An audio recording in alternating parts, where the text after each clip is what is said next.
Fala, emancipados! Tudo bem com vocês? Hoje eu vim fazer uma pergunta muito importante. Você aprendeu a sonhar? Eu não tô falando aqui de desejar coisas soltas, eu tô falando de conseguir imaginar quem você poderia ser, quem você poderia se tornar. Na minha infância, eu nunca aprendi a sonhar desse jeito. Meus pais me diziam para estudar, para ser alguém na vida, claro, mas ninguém nunca me disse quem é que eu poderia ser, quem eu poderia almejar, em quem eu poderia me inspirar. E isso faz toda a diferença. Quando a gente fala de representatividade de pessoas negras em espaço de poder, de decisão, de protagonismo, é exatamente disso que a gente está falando. De ter imagens possíveis, de conseguir olhar e pensar assim, isso pode ser para mim também. Eu sou de 93. E quando eu era criança, eu tinha pouquíssima representatividade, tipo, quase nenhuma. Mas, por sorte, eu não fui a primeira da minha família em tudo. Eu tive uma prima mais velha, a Renata Dias, que virou esse meu horizonte de sonho. Ela é doutoranda, escritora, inclusive escreveu um livro sobre ganhadeiras, muito importante. Ela é pesquisadora, já foi diretora da FUNSEB, um expoente enorme na produção e pesquisa em audiovisual e semiótica, enfim, ela é gigante. E aí que a minha avó dizia o tempo todo que eu tinha que estudar e trabalhar para ser igual a minha prima Renata. Então Renata virou essa imagem concreta do futuro que era possível para mim. E hoje eu sei que a gente tem muito mais representatividade e claro que isso não caiu do céu, né? Foi muita luta, organização, construção coletiva. Mas eu fico pensando muito em quem veio antes, sabe? Em Renata, por exemplo. Em quem essas mulheres se inspiraram?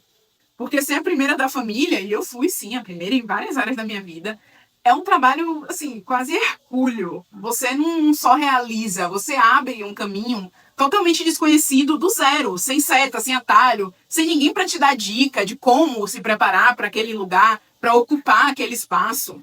E isso tem um custo emocional muito grande, gente. Um cansaço, solidão, sensação de você ser incompreendida pelo seu lugar de origem. Tem um livro muito importante chamado Imagens de Controle, da Patricia Hill Collins, em que ela mostra como, historicamente, pessoas negras, especialmente mulheres negras, foram privadas de imagens positivas, complexas e humanizadas sobre si mesmas. Então a gente cresceu cercada por imagens que limitam e que controlam e reduzem o que a gente pode imaginar sobre quem a gente é e sobre onde podemos ir, sobre quem a gente poderia ser. E isso, gente, conversa muito com o que a neurociência já demonstrou sobre o poder das imagens.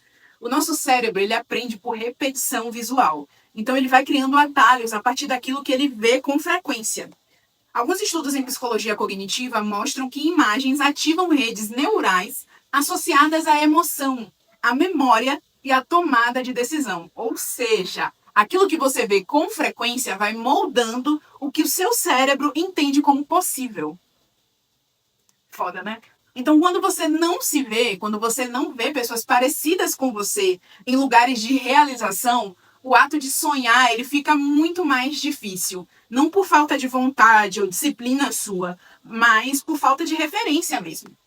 Ao mesmo tempo, eu tive a minha avó, Dona Juliana, e a minha avó, mesmo sem nunca ter estudado nada disso, ela entendia muito bem o poder da imagem e da palavra. Eu lembro muito bem que ela dizia que só pedia uma coisa a Deus, que ele desse vida e saúde suficiente para ela ver os netos no palco, enquanto ela aplaudia de baixo.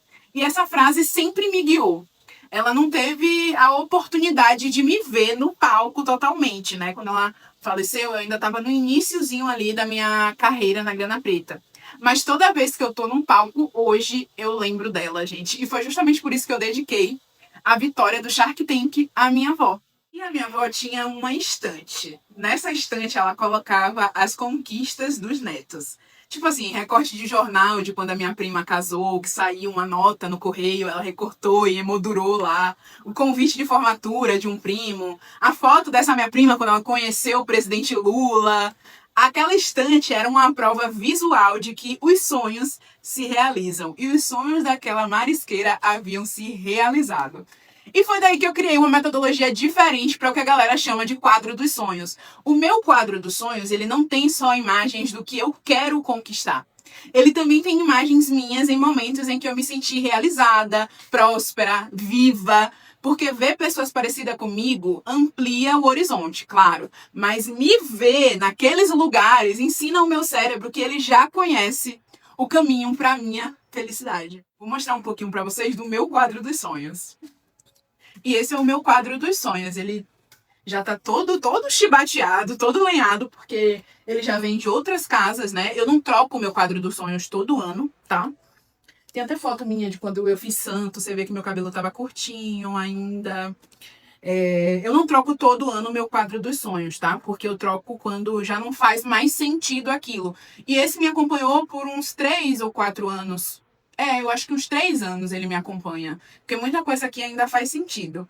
E, velho, é surreal. Tipo, parece mágica mesmo, gente. Mas é isso, né? Como minha mãe de santo diz, Dona Ia Paula de Odé, não é mágica, é magia. E, sério, na verdade, nesse caso, não é mágica, é neurociência, tá? E aqui tem um monte de coisa. Você vê aqui tem a foto da minha mãe com a minha avó. Essa é a Dona Juliana, tá, gente? Aqui tem foto minha com a minha esposa, foto minha com os meus irmãos de santo, com o meu barco. Foto com a minha mãe de santo, foto com a minha família toda reunida, porque eu quero viver, né? Eu queria viver mais momentos com a minha família. Aqui é atividade física, então, tipo assim, uma das coisas que se realizaram foi isso, né? Eu super frequente na atividade física, alimentação saudável virou rotina pra mim. O meu carro que eu consegui.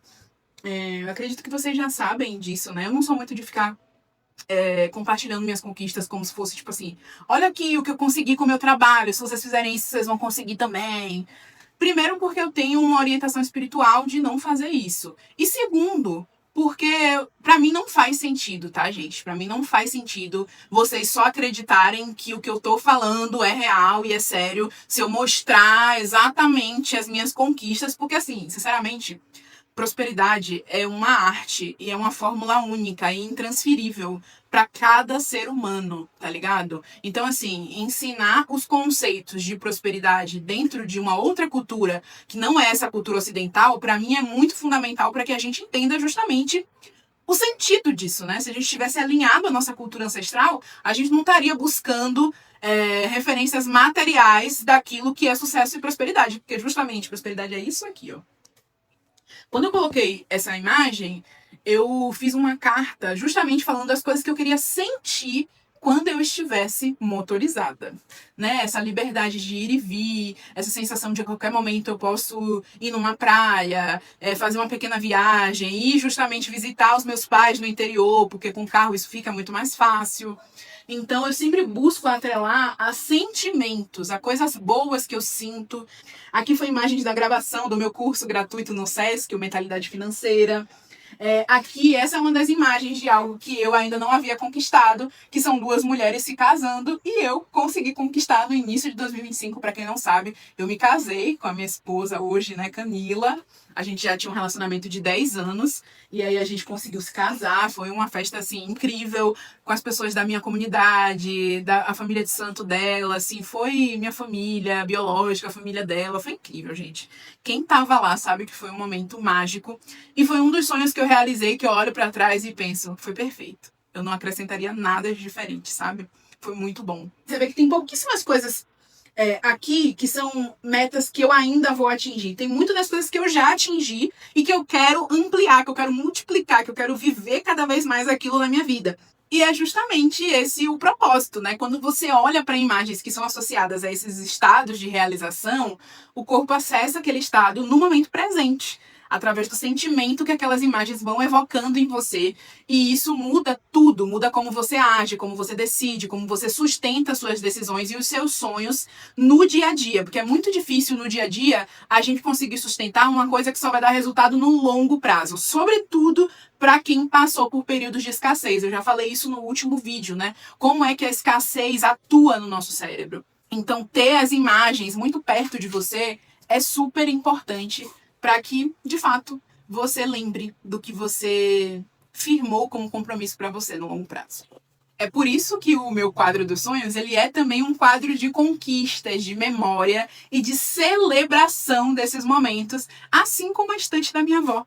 No Ao Longo da Virada, eu vou compartilhar um pouco desse método e mostrar o meu quadro com mais calma e contar o que já se realizou e o que não se realizou ainda. Talvez eu vou refazer o meu quadro dos sonhos, não sei se eu vou fazer com o pessoal do aulão, se vai dar tempo, ou se eu vou deixar para fazer com a galera da mentoria, porque aí tem mais tempo, a gente pode se debruçar mais em cima disso. Ainda tô decidindo. Mas para quem tiver vontade de estar nesse encontro, vai ser um encontro para quem quer sonhar com método, sem romantizar, sem se violentar, sem se culpar e sem caminhar sozinha também. Se isso faz sentido para você, o link vai estar aqui na descrição desse vídeo e vai ser muito bonito te encontrar por lá. Enfim, gente, esse foi o vídeo onde eu falei sobre os meus quadros de sonhos e como foi que eu criei esse método de fazer um quadro de conquistas, de memória, de celebração e tudo que eu aprendi com a minha avó, Dona Juliana. Um beijo para vocês e até o próximo vídeo.